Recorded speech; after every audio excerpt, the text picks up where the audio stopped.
This page is the front cover of Dreamcast Magazine, issue 34. It boldly declares itself as the world's most exciting console magazine.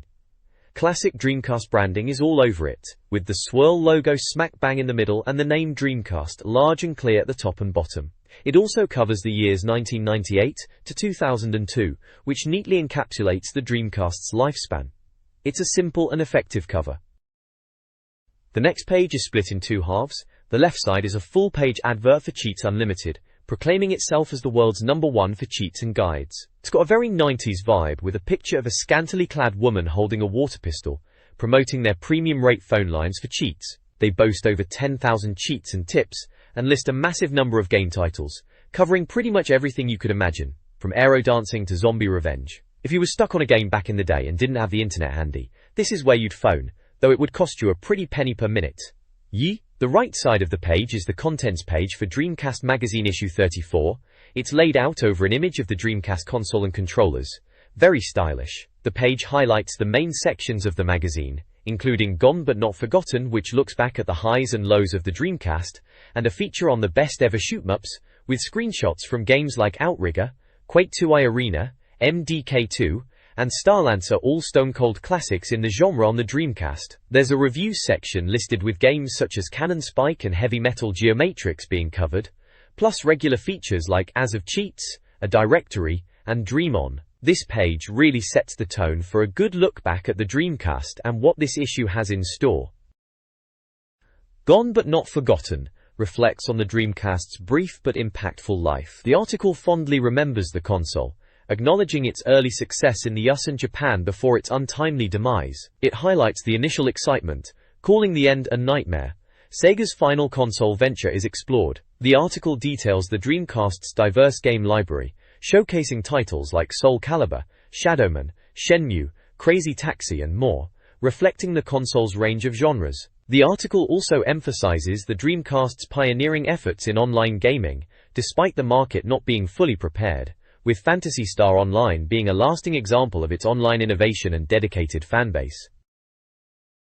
Launching the Titanic reviews the Dreamcast's launch, highlighting its initial positive reception in Australia and America. The console's European launch faced delays, while Japan's launch was considered moderate. The article acknowledges the Dreamcast's technical superiority, emphasizing Sega's understanding of its advantage. Keep the Faith explores Sega's marketing and business strategies, acknowledging both missteps and smart decisions. Key titles like Sonic Adventure and Virtua Fighter 3 are mentioned. A sidebar, Turbo Boost, discusses lessons learned from the Mega Drive's failed add-ons, informing the Dreamcast's powerful design to compete with the PlayStation. Screenshots showcase games like Virtua Fighter and Sega Rally 2. Issue titles include Dead or Alive 2, Tomb Raider, The Last Revelation, and Samba de Amigo, reflecting a diverse game selection. The page also features promotional imagery, including images of women in bikinis. The article reviews the Dreamcast launch, focusing on Sega Europe's marketing efforts, including print and TV ads, and their quirky use of Sega's president. It touches on issues like political sabotage and funding football, then dives into the games. We Have a Dream showcases the console's ambition, highlighting titles like Virtua Fighter 3, Sonic Adventure, and others, while Cardshark discusses the tech hype. Despite gamers' enthusiasm, public reaction was lukewarm. The article concludes by showcasing a variety of games like Colin McRae Rally 2.0, Shenmue, and Unreal Tournament, accompanied by screenshots showcasing the console's visual appeal. Sega's Dreamcast strategy: don't imitate, innovate. Emphasize new technology and features, showcasing ideas like motion sensors and voice recognition. The launch aimed to reshape perceptions after the Saturn's shortcomings, requiring special games to capture the shifted market. The Dreamcast aimed for quality, exemplified by games like Virtua Striker, Virtua Tennis, and the detailed cityscapes of Metropolis Street Racer. Games like Choo Choo Rocket highlighted the rapid development possible. Upcoming issues previewed a diverse range of titles, including Alone in the Dark 4, Sonic Shuffle, Spider-Man, and Sonic, reflecting the Dreamcast's ambition beyond a simple cash grab.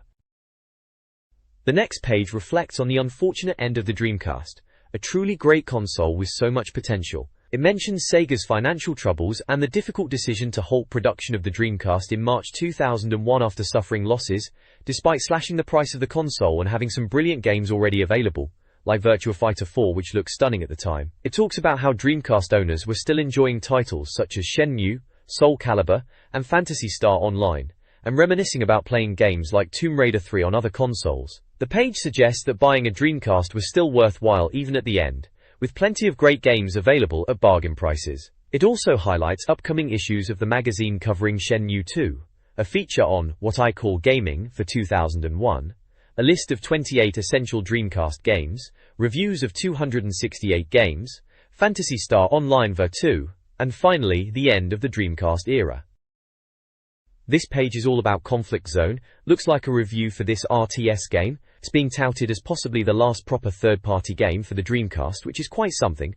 They're saying it might be special, a proper RTS for the console. The review talks about it being a real-time strategy title, obviously, and mentions it was originally a PC game. They're impressed with it, saying it's got a good feel to it, like a proper strategy title. The screenshots show a desert setting, lots of tanks and units kicking about, and some base building going on. There's a little box out the side called Weapons of War, which mentions different units like ground and air units, all the usual strategy stuff you'd expect. They're making a point that it's got good variety in units, which is always important in these games. Overall, it seems like they're pretty excited about Conflict Zone as a potential swan song for the Dreamcast RTS genre.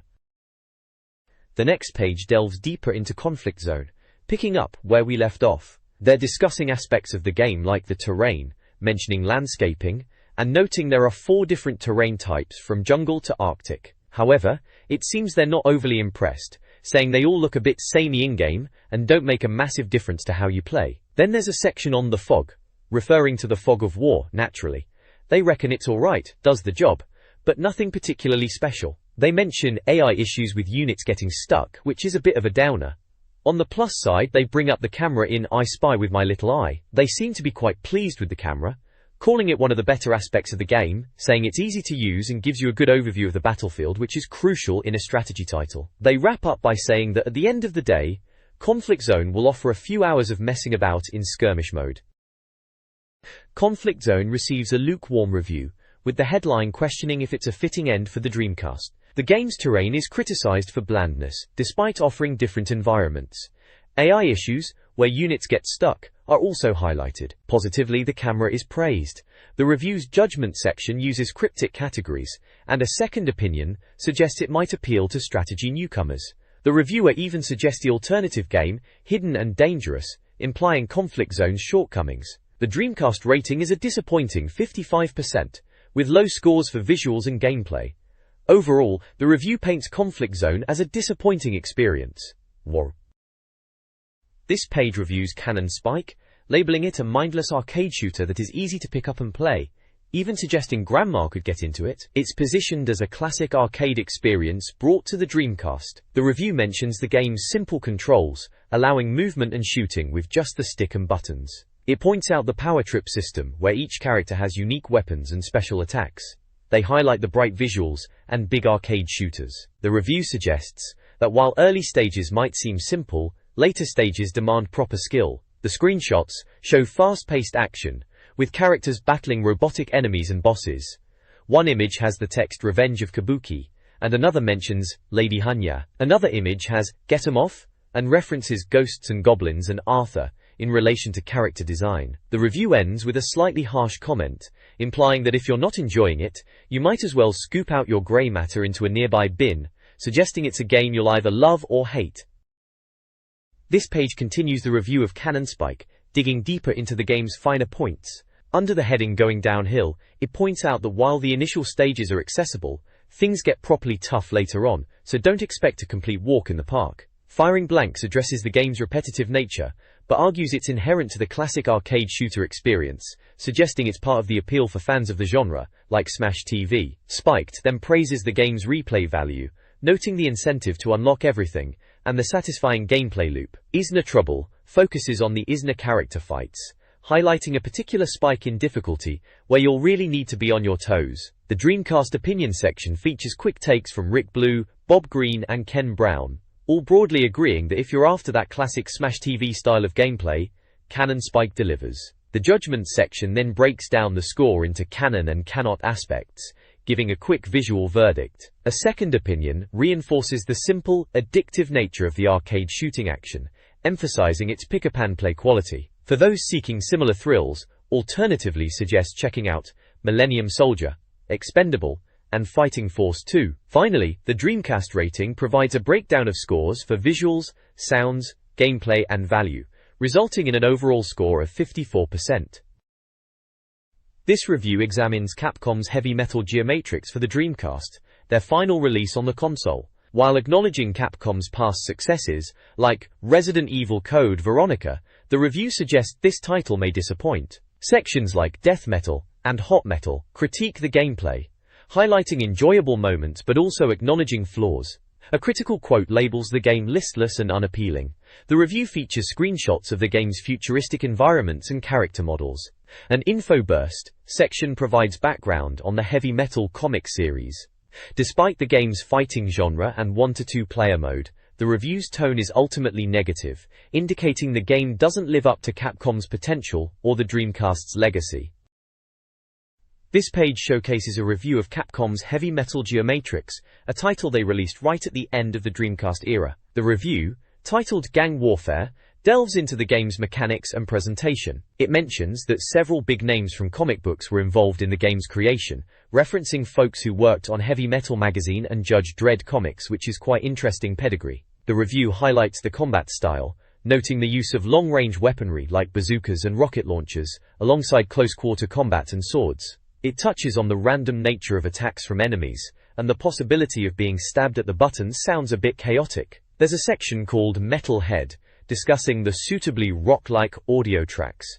The Dreamcast opinion section offers a mixed verdict. The judgment has a split heads and tails, indicating some positives and negatives. The second opinion text elaborates, suggesting that whilst Capcom has pedigree, this game might not be their finest hour. It calls the game listless, and ultimately not a worthwhile purchase unless you find it cheap. The review concludes with a Dreamcast rating, giving it an overall score of 55%, with individual scores for visuals, sound, gameplay, and value. It also mentions Spawn in the Demon's Hands and Outrigger as alternative game suggestions in the alternately section. So overall, whilst it acknowledges some elements, it seems this Heavy Metal Geomatrix might be one to approach with caution.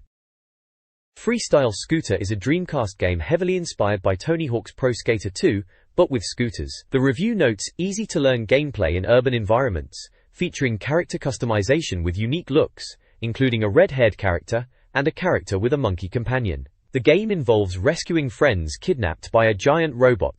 The review is somewhat lukewarm, suggesting it's a decent, albeit slower, alternative to skating games, especially for younger players. It offers a few hours of fun, but lacks deep engagement.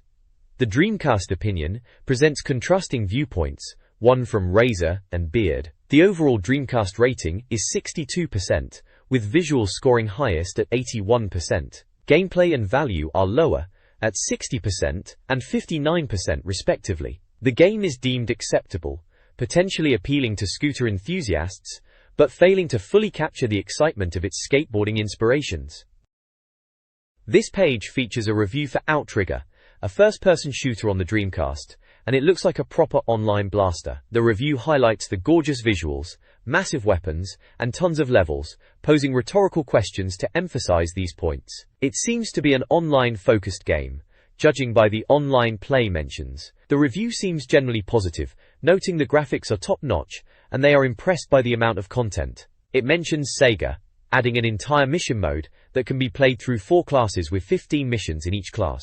They talk about choosing your default weapons and even color clothing, which they think is pretty cool. The Infoburst section points out that online play is still in its early days on Dreamcast, but Outrigger is making a good impression, especially with its 56K modem support. The Itchy Fingers section touches on the controls, mentioning it feels like Quake 2 iArena and another first-person frag-based shoot 'em up, suggesting it has a familiar and solid control scheme. From the Dreamcast databox, we can see it's published by Sega, developed by AM2, and is indeed an online shooter. Other features listed include Link Play, Vibration Pack, and keyboard mouse support. All in all, it sounds like Outrigger was shaping up to be a decent online shooter for the Dreamcast, aiming to be a solid choice for online fragging.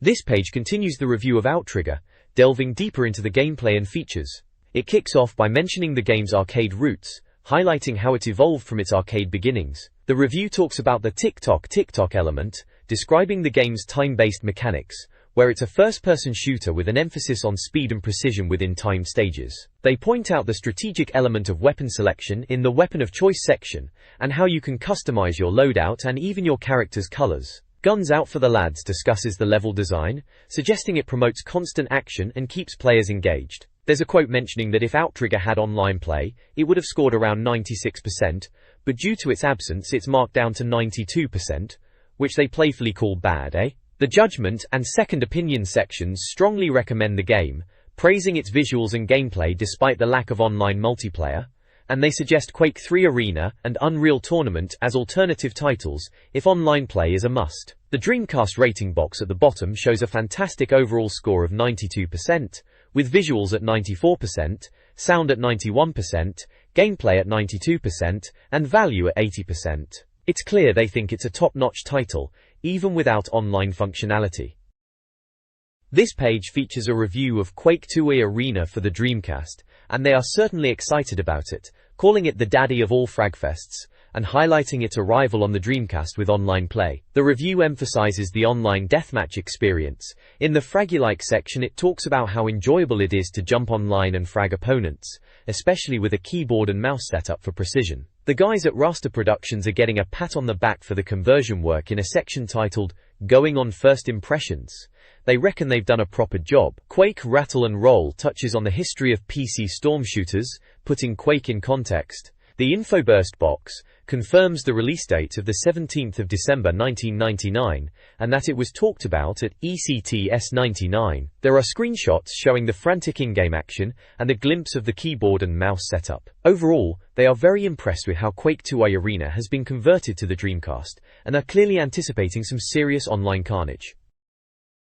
The next page continues raving about Quake 2 Arena for the Dreamcast, and it's clear they are proper chuffed with it, calling it a buy this game job. It's all about the transition from PC to Dreamcast, and they reckon Raster Productions have done a bang-up job in bringing the PC classic over. They're talking about how similar it is to the PC version, which is a massive compliment in itself, highlighting the intense intelligent AI and the sheer thrill of the deathmatch. They touch on minor niggles under the heading Quake Oops, but it sounds like they are really nitpicking, perhaps about some limitations due to the Dreamcast hardware. In the Dreamcast opinion box, the Judgment section is simply Tremble, which speaks volumes. The Second Opinion backs this up, emphasizing the frenetic action and sound, saying it's a proper conversion that captures the spirit of the original. They mention it's a different beast online due to the console environment, but still excellent.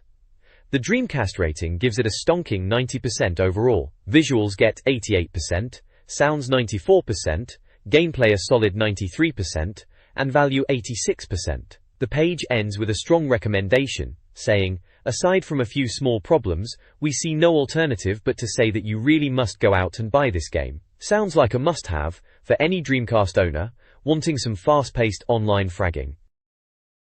This page is a review of Confidential Mission for the Dreamcast. It's subtitled, Tuxedos, Vodka Martinis, and a handful of suave chat-up lines at the ready. It's time to become the ultimate gun-toting spy, which sets the tone nicely. They're harking back to arcade games and quick action, saying this one has enough incentive to keep gamers coming back for more, which is a good start. The review mentions Hitmaker has put in a lot of effort, praising them for achieving something that echoes classic Sega titles. They even directly mention Virtua Cop as a comparison, which is high praise indeed. There's a section called Goodbye Mr. Bond, which looks at some of the famous Bond villains and how Confidential Mission is in the same vein, listing Goldfinger, Hugo Drax, and Largo. For Goldfinger, they mention the fat bloke in the white waistcoat and his auric Goldfinger obsession. Hugo Drax is described as the Russian tank general, mentioning his snappy uniforms and rather bushy eyebrows. Largo, the ageless kingpin, gets described as looking like Emilio Largo, but they do mention that perhaps he's been at the sunbeds a bit too much. Overall, it sounds like they are quite taken with Confidential Mission and its James Bond-esque spy action, comparing it favorably to arcade classics. They're clearly enjoying the gun-toting action and suave spy vibe. The review of Confidential Mission praises its arcade roots and replayability, The game encourages multiple playthroughs to experience all available routes within each stage, similar to the replay value of animated films. The review highlights Sega's successful arcade-to-console conversions, drawing comparisons to House of the Dead 2. The game is praised for its easy-to-learn, pick-up-and-play style, perfect for short bursts of fun. However, the fixed stage routes contribute to a relatively short overall game length. The game receives positive scores, with individual ratings contributing to an 89% overall score. Visual score 87%, sounds 82%, gameplay 90%, and value 81%. The reviewers, James, 86%, and Basilian, 92%, find the game a solid arcade experience for the Dreamcast. MDK2 for the Dreamcast receives a glowing review, lauded as fantastic and brilliantly innovative. The game offers a diverse gameplay experience beyond the typical third-person shooter, incorporating puzzles, engaging characters, and a compelling story. Players control Kurt Hectic, Max the Dog, and Dr. Hawkins, each with unique abilities and playstyles. The review highlights impressive visual elements, including light sourcing and explosions. The original developers, Shiny, created a new game engine for this Dreamcast version. The review playfully notes the unlikely rise of janitors as action heroes, referencing Kurt Hectic alongside characters like Hong Kong Phooey. Overall, the review strongly recommends the game. The next page continues the MDK2 review, elaborating on its innovative gameplay, blending shooting with puzzle elements and character switching between Kurt, Max and Dr. Hawkins. It mentions the game's unique art style, drawing comparisons to Tim Burton's visual flair, and the level design that keeps things fresh. The music is also praised for enhancing the gameplay. A second opinion reinforces the initial positive review, highlighting the game's graphical quality and the addictive gameplay, especially in two-player mode. The review concludes with a Dreamcast rating, awarding it an impressive 90%, breaking down the score into visuals, sound, gameplay, and value. On the right side, there's an advert for GameStation, promoting their massive back catalogue of Dreamcast games, all priced at under a tenner. They're showcasing a selection of other Dreamcast titles at higher price points, including Virtua Tennis 2, NBA 2K, Headhunter Res and Shenmue 2, all at either £24.99 or £28.50. The advert also lists a large number of games available in their under £10 range, including titles like Bangai-O, Buzz Lightyear, Capcom vs SNK, Chef's Love Shack, Chicken Run, Disney's Magical Racing, Fur Fighters, Gigawing 2, Gunbird 2, Hydro Thunder, Power Stone, Ready 2, Rumble 2, Resident Evil 3, Shadowman, Soul Fighter, Street Fighter Third Strike, Super Runabout, Techromancer, The Grinch 2. It's a decent snapshot of what you could pick up at GameStation back in the day. The next page is a review of Silent Scope on the Dreamcast. It's titled Silent Scope in big bold letters, and it looks like they're asking if it can bring the arcade experience home. The review seems to be generally positive, saying it's arcade perfect in every respect. There are screenshots dotted around showing the sniper scope view, focusing on enemies and targets in different environments, like city streets and indoor locations. It talks about the game being a perfect port of the arcade version, and capturing that intense sniping action. It mentions the game being a semi-automatic PSG-1 rifle peripheral, and that it's a proper professional sniper killer game. They also talk about the game's dynamic gameplay, and the challenge of rescuing the president and his family from terrorists. The review highlights the super sharp shooter aspect, mentioning Bryce Estes as a real-life super sharp shooter recruited by the US government, which adds a bit of authenticity. There's a section called The Usual Suspects, showing images of different enemies you'll encounter, which gives a glimpse into the game's characters. It concludes by saying the game is not just about the story, but about the gameplay itself, keeping you busy and your eyes glued to the scope for hours. It sounds like they are pretty impressed with the Dreamcast version capturing the arcade feel. Silent Scope for Dreamcast receives a positive review, praised for its arcade-perfect conversion. The review highlights its engaging gameplay, bullet penetration effects, and just one more go appeal, awarding it an 85% overall score. The game is deemed a strong arcade port and great value. Following the review is an advertisement for a competition tied to the Xbox launch. Prizes include an Xbox, widescreen TVS, MP3 players, PlayStation 2s, and an iMac, alongside clothing, jewelry, and DVDs. Entry required, calling a premium rate number. This page is a review of Unreal Tournament on the Dreamcast, and it seems they're quite impressed but with reservations. It's being pitched as a big, bombastic first-person shooter, even bigger than Quake 2 Arena. The review talks about how the Dreamcast version is finally arriving, after some delays. They highlight the inherent challenge of porting a PC game to the Dreamcast, especially in terms of matching the visual fidelity and performance of its bigger PC brother. There's a quote from Infogrames, suggesting they knew the Dreamcast version wouldn't quite measure up to the PC original. However, the reviewer seems to think it's still a great conversion, particularly considering the hardware limitations, mentioning that while some visual elements might be toned down, the core gameplay, with its heavy weaponry and bloodshed, is intact and enjoyable. They even touch on online play and seem optimistic about its potential, acknowledging it's a shame it arrived later than hoped, but still a great game for Dreamcast owners. Screenshots showcase the fast-paced action with futuristic weapons and gritty environments typical of Unreal Tournament. On the left, there is the Dreamcast logo and some game information like publisher, developer, format, number of players, memory and vibration pack support, price, release date, website, and supplier details.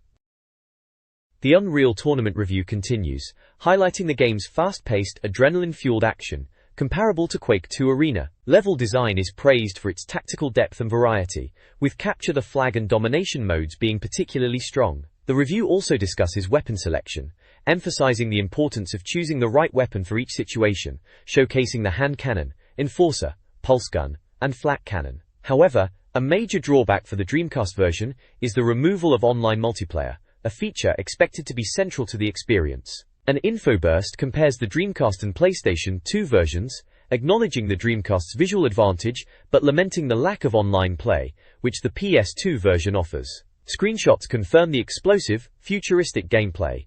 Ultimately, the lack of online play is a disappointment for Dreamcast owners. This page continues the Unreal Tournament review, focusing on the domination mode, which they describe as a real test of team coordination. They're comparing the intensity to Quake 2 Arena, mentioning the meaty and overboard devices of destruction. The review touches on the level design and weapon variety again, highlighting the flat cannon in a screenshot. There's a section called You've Got to Accessorize, which talks about utilizing pickups like the shield belt and health vials to stay alive, emphasizing strategic item collection as key to success. Ultimately, despite the lack of online play, the game still scores a very respectable 87% overall, with high marks for visuals, sound, and gameplay, confirming it as a solid title for the Dreamcast. The next page is a review for the House of the Dead 2 on the Dreamcast, a proper blast from the arcade, bringing back those memories of gunning down zombies. They call it a spot-on conversion of the arcade version, but with some visual polish, which is what you want really. The reviewers, Clint Eastwood and John Wayne, bit cheeky those names, reckon the graphics are sharp and clear, and the zombies are as gruesome as you'd expect. It sounds like they've nailed that cheesy horror vibe we all love, with some truly nasty looking creatures. They've got a section called Playing with the Big Boys, focusing on the bosses you encounter. There are cards showing off these monstrous creatures, like Judgment, Hierophant, Tower, Strength, Magician, and Emperor. All named after tarot cards, very dramatic. They mention the bosses are tough, requiring some proper shooting skills to take down, especially Judgment, who sounds like a right pain, and the Hierophant, who has killer piranha. Overall, it's sounding like a solid arcade shooter experience brought home, perfect for a bit of zombie blasting fun. This page carries on with the review of House of the Dead 2. They're calling it Arcade Superior, really hammering home that this Dreamcast version is the proper arcade experience at home, but even better visually. They reckon it's spot on to the original but with extra detail, which is what you want from a conversion like this. In the Dreamcast opinion section they have the Judgment bit, giving it a good rating on the good and evil scale, which is a bit of fun. There's a second opinion there too, agreeing with the first reviewer, saying it really captures the arcade feel.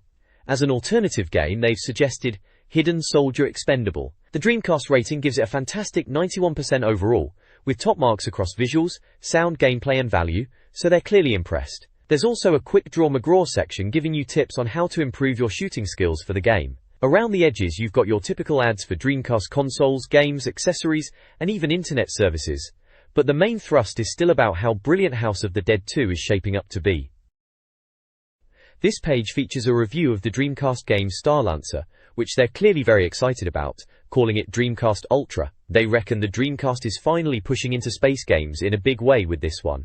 The review talks about how visually impressive it is, especially for a console game, mentioning the detailed spacecraft and explosions. They're saying it's an action-packed space combat sim, and are impressed with how much is going on screen. They are mentioning the storyline, which they say changes depending on your performance, and that you get to pilot various advanced fighter ships. There's an infoburst panel highlighting that LucasArts ended up publishing Starlancer after originally not planning to, and that it's being developed by Wombat, with Chris Roberts, creator of Wing Commander, involved. There's also a section called Say Hello to My Little Friend, which talks about the weapons available in the game, describing them as a massive selection of craft, laser cannons and missiles. They are highlighting that Starlancer is packed with options and encourages you to experiment with different weapons, emphasizing the variety available. They seem to be really impressed with the depth of gameplay on offer, and the visual spectacle of it all.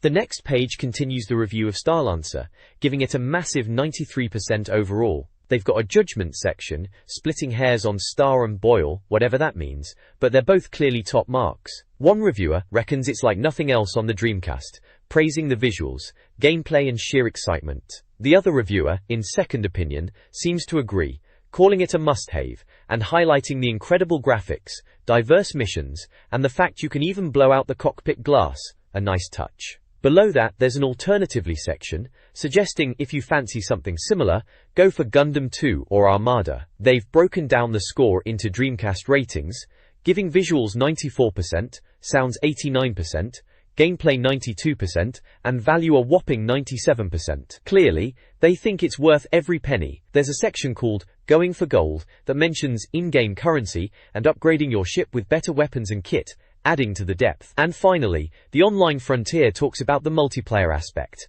They say it's surprisingly good, especially considering the early days of Dreamcast Online. They mention online play being a bit complicated to set up at first, but once you are in, it's great fun battling it out with up to 4 players. They're clearly impressed with Starlancer as a complete package, both offline and online. Soldier of Fortune for the Dreamcast is reviewed, with a focus on its controversial gore and realistic gameplay. Originally a PC title that stirred up controversy with its graphic violence, the Dreamcast version retains the ability to dismember enemies with impressive detail, explosions, and lifelike sound. The review suggests the game, inspired by Quake 2 and Rainbow Six, prioritizes tactics over simple one-shot kills. The military feel is emphasized, with enemies charging into rooms creating realistic scenarios. The game's impressive graphics and sound are praised, particularly for the Dreamcast's capabilities. The story follows mercenary John Mullins, a consultant who significantly influenced the game's realism. The next page continues the review of Soldier of Fortune on the Dreamcast, focusing on the weapon of choice. It highlights various weapons available in the game like the knife for close quarters, the shotgun described as effective in tight spots, the sniper rifle for accurate long-range attacks, and the machine gun for room clearing. The microwave gun is also mentioned as a particularly nasty and fun weapon for gruesome kills. Moving on to the Come Play With Me section, the reviewer talks about the impressive gameplay and graphics, reinforcing the earlier points about the game's realism and gory detail. They mention the game's influences from titles like Quake 2 and Rainbow Six, emphasizing the tactical approach. The Dreamcast opinion section presents 2 views: the Judgment, which rates the Army mode higher than the Barmy mode, and a second opinion box which discusses the lack of multiplayer support as a major drawback, particularly for a console game, and questions if people will play the single-player game enough to justify the purchase price. Mike O'Sullivan is quoted saying, "The lack of multiplayer support for the game is bewildering,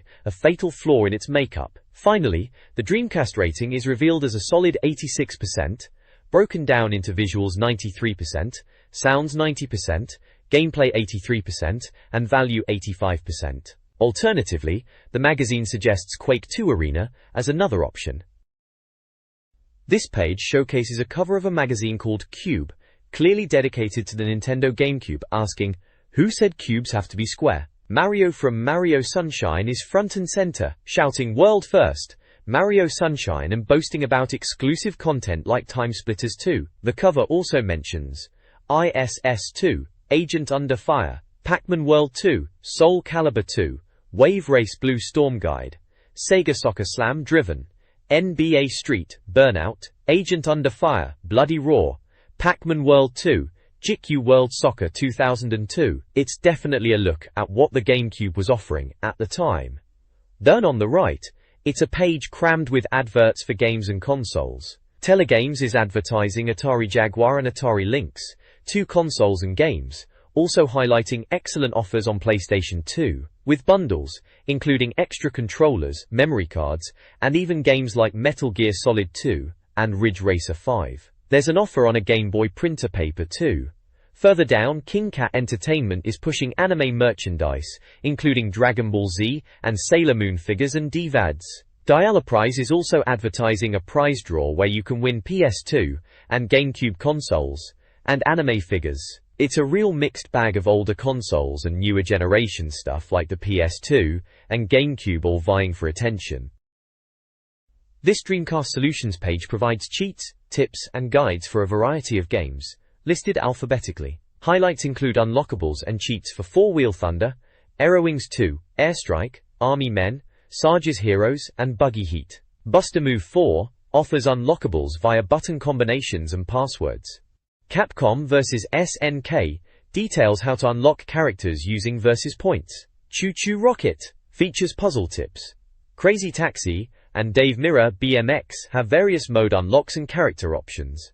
Daytona USA 2001 unlocks cars and drivers. Dead or Alive 2, ECW Hardcore Revolution, ESPN International Track and Field, F355 Challenge, and Fighting Force 2 also have specific cheat codes or unlockables. Fighting Vipers 2 unlocks stages and characters, while Frogger 2, Swampy's Revenge and Fur Fighters offer level select and other cheats. The next page continues the cheat codes and tips for Dreamcast games. For GTA 2 you get cheats by entering names as player names, Classic Star. Guilty Gear X has unlocks for Test Mode, Dizzy, and endings by completing modes, and you can unlock every character. Hydro Thunder has a cheat for all tracks. For Jimmy White's 2, Cue Ball, there's a cheat mode activated in the options. Gear X, JoJo's Bizarre Adventure lets you unlock Kid Mode and different characters and modes by playing through Arcade and Challenge. Jedi Power Battles has Force powers to unlock, as well as characters like Darth Maul and Queen Amidala, and levels by completing game modes and using codes. Cow the Kangaroo doesn't have cheats, just advice for trickier bits. Bangai, Legacy of Kain. Soul Reaver gives you cheats for gaining abilities, refilling health and magic, and maximum magic. Le Mans 24 Hours has cheats to unlock all tracks and cars, championships, change camera angles, and a quick race bonus. Looney Tunes Space Race is packed with unlockable characters like Bugs, Marvin, and Taz, plus tracks and items, all done with character select screen cheat codes. Lastly, Magforce Racing has a cheat to unlock all tracks and tripods. Marvel vs. Capcom has button combo cheats at the character select screen for characters like Lilty, Roll, and Shadow Lady, plus modes like Gold War Machine, Red Venom, Orange Hulk, and Akuma. There are also play as Ken and as Ken options. This page provides cheat codes and tips for several Dreamcast games. Millennium Soldier, expendable offers level skips, grenades, and more. Marvel vs. Capcom 2 features character swaps and alternate costumes. MDX2 allows for boxer changes, camera adjustments, and slow motion. Mortal Kombat Gold has a cheat menu. MTV Skateboarding unlocks boards, levels, and possibly characters. NHL 2K introduces a big head mode and a Wayne Gretzky message, alongside player customization. NBA Showtime. NBA on NBC lets you play any player on any team. NBA 2K enables player creation with custom images and offers various gameplay modifiers like Tournament Mode, Turbo Mode, and Miniature Players. Finally, NFL Blitz 2000 includes options to choose plays off-screen, access hidden players, and utilize game-breaking cheats like invisible receivers and player resizing. This guide features cheat codes and unlockables for several Dreamcast games. Pen offers costume options, while Phantasy Star Online unlocks hidden artwork and costumes like Fomar and Fomar. Power Stone provides details on unlocking the world of Power Stone and playing as Valgas. Quake 2 iArena focuses on cheats, new fighting items, and various modes. Rainbow Six boasts extensive cheat codes like God Mode, Big Head Mode, and Infinite Ammo. Rayman 2 includes access to a bonus map and visual tweaks. Ready 2 Rumble Boxing. Round 2 allows for level selection, costume changes, and unlocking characters like Fat Boxers, Zombie Boxers, and Mr. President. Holiday-themed costumes and unlocking everything are also detailed. This page provides cheat codes and unlockables for various Dreamcast games. Sega Rally 2 Japanese version offers extra cars like the Lancia Stratos and Peugeot 206 Turbo, unlocked by winning championships, along with all cars and tracks cheats. Courses are described, including a secret track. Sega GT unlocks World Speed King races after completing the main game. Sega Bass Fishing has bonus practice levels. Samba de Amigo unlocks all music and a hard difficulty. San Francisco Rush 2049 unlocks all cars and tracks through a cheat menu. Resident Evil Code Veronica features numerous cheats, including battle mode options, big head mode, fast mode, and character unlocks. Wesker, Steve, Chris. General cheats for various games include super speed, random weapons, and invincibility. Finally, the page advertises a Dreamcast Magazine live cheats hotline for additional tips. Chess. The next page is packed with Dreamcast game talk. We start with Sega Rally 2, with snippets on various courses like Riviera, Snowy, Muddy and Isle, offering driving tips. There's a good look at Shenmue 2, mentioning the fight in the 70-person battle and extra options. Next up is Silent Scope, with details on unlockable modes like Scopeless Mode, Invisible Enemies, Night Levels, and Scope Always On, alongside the Invincibility cheat. Following that is Snowcross, Championship Racing, highlighting unlockable tracks, leagues, Cartoon Track, Summer Track, ATV, Go-Kart, and Demo Mode. Slave Zero gets a mention with its invincibility and full health and ammo cheat, plus a toggle enemy AI option for single-player mode. Finally, there's a piece on Sonic Adventure, talking about cow and VM, emphasizing the importance of raising cow for VM minigames. It details how to download cow into the VM, interact with them, and hints at a message appearing if your cow is happy, with a Sonic the Hedgehog image showing Sonic with a cow. This page provides tips and secrets for several games. For Sonic Adventure, it offers advice on the fancier game of cards, minigame, and details how different fruits affect chaos stats. It also lists unlockable characters for versus mode. Sonic Shuffle, a multiplayer party game, is highlighted, with mentions of new features and stages. Secrets are revealed for Soul Calibur, including unlockable art, new missions and stages, and playable characters like Cervantes, Edgemaster, and Inferno. Soul Fighter gets a brief mention with cheat code access. Data. Finally, South Park Rally offers cheat codes to unlock everything, including characters and cars, alongside various game modes. Speed Devils includes a cheat to unlock all cars and tracks. This page is a compendium of cheat codes and tips for various Dreamcast games. It starts with Star Wars Episode 1, Racer, detailing infinite nitros, extra money, and bonus characters. Street Fighter 2 I, Third Strike and Double Impact offer guidance on playing as special characters and unlocking costumes. The Grinch provides cheats for unlocking minigames, while Tomb Raider Chronicles offers level-skipping codes. Tony Hawk Skateboarding and Pro Skater 2 have unlocks for everything, including characters and levels. Toy Commander has access to all rooms and weapons, and Trickstyle features infinite time. Rally 2 provides access to all cars and tracks. Vigilante 8, Second Offense unlocks everything and bonus characters. Lastly, Unreal Tournament includes invincibility and max ammo cheats, and Dave Mirra Freestyle BMX unlocks all content. The next page is a continuation of the cheat codes section. We're kicking off with Virtua Striker 2, version 2000.1. Looks like you can play as MVP Yuki-chan, MVP Genki team, and even the FC Sega team. There are also options to change uniforms and access bonus teams. Moving on, we've got Virtua Fighter 3 TB, with cheats for entry character, name entry character, and then a whole host of character-specific moves listed, like Interceptor Missiles for Wolf, and Skyhammer Mortal for Go. Next up is Worms Armageddon, where you can unlock bonus schemes and access cheat mode, with a list of cheat names like Aquasheep and Long-Term Power-Up, and what they do in-game. Then it's into wrestling with WWF Attitude. This section talks about unlocking career mode bonuses and European title, Intercontinental title, WWF Heavyweight title, King of the Ring pay-per-view, SummerSlam pay-per-view, and Royal Rumble pay-per-view, and even reveals how to get wrestlers' moves. WWF Royal Rumble is next, focusing on how to wrestle as Shane McMahon or Vince McMahon and unlock all wrestlers, along with alternate costumes and backgrounds, and a cheeky infinite double team moves cheat. Finally, we've got Zombie Revenge with an access cheat mode, change costumes, and a mention of original mode. There's a screenshot showing some zombie action there.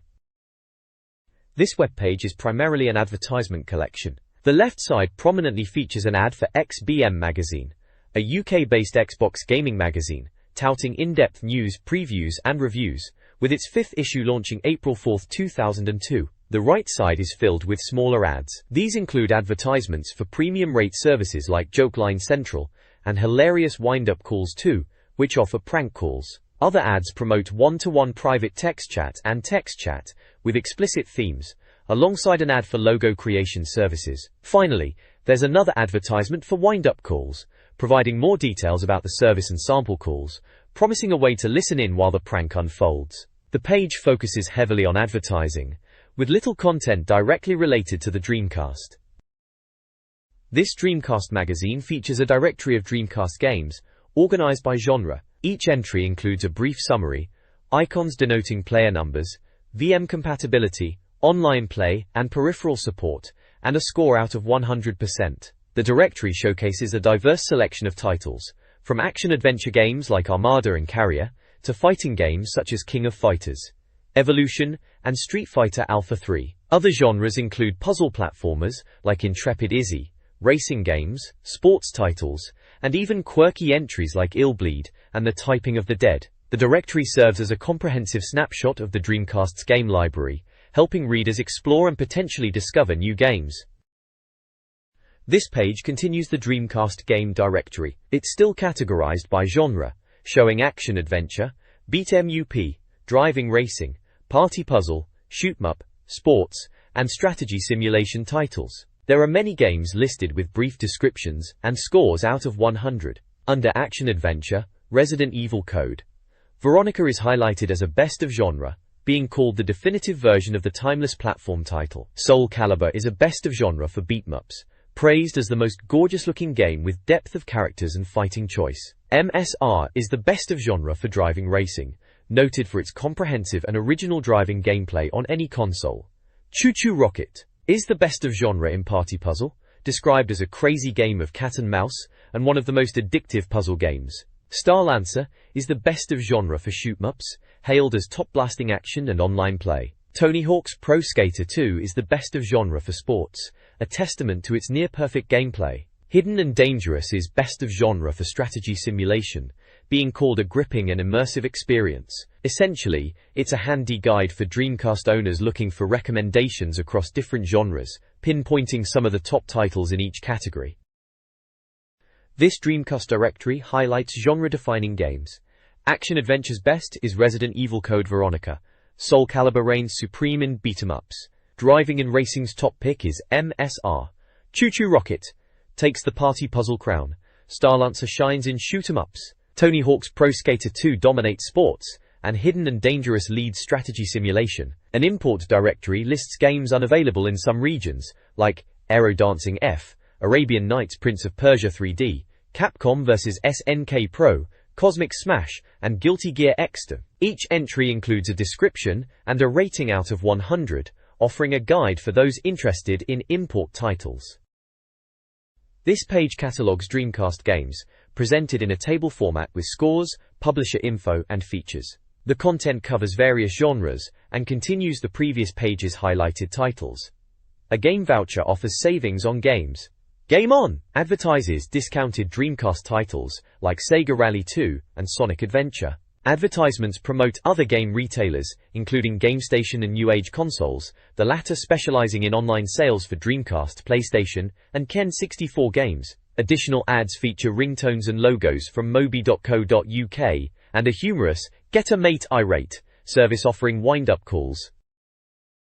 This page displays a striking Game Over Dreamcast advert on the left, featuring the iconic blue Dreamcast swirl logo and the bold text, Game Over Dreamcast beneath, alongside Dream On. It looks like a full-page spread promoting the magazine itself, perhaps hinting at the end of the console's life, but with an optimistic Dream On tagline. The right side of the page is a vibrant advert for mobile phone content, dominated by the one-stop mobile shop heading. It heavily promotes Kaipo Cyber Pets with a step-by-step guide to download them, showing cartoonish characters. There's also a For Tunes section advertising ringtones, showcasing top 20 music and movie charts and new ringtones, lists with numerical codes next to song and movie titles. Finally, there's a load section with a buy one get one free offer, filled with a grid of small, indistinct icons likely representing mobile content. The bottom right includes instructions for something, presumably related to downloading the mobile content.